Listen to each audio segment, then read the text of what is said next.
Ake wannan aya kadai ka tayi cikin dare kai sallah nafila raka'a biyu ka san dai fasarar da ko inna allaha lallai Allah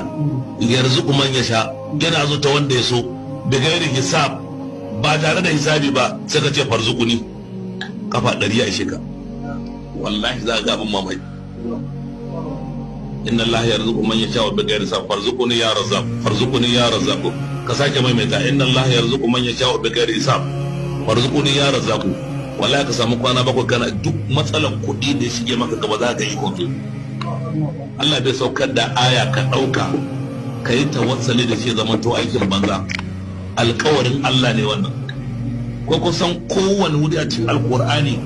yana da wani lakaninsa da falalansa duk inda Allah ya nuna wani takansa wani isansa ciki wannan abun lura ne malamai magabata na ɗaukansa ba hikima wannan aya ba gwanin takan ubangida wannan aya ba nuna isa da iko Allah wannan aya to ka dauke ta kai tawassuli da kana neman arziki ko kafa 70 ko kafa 100 amma cikin dare wuri na nan tsit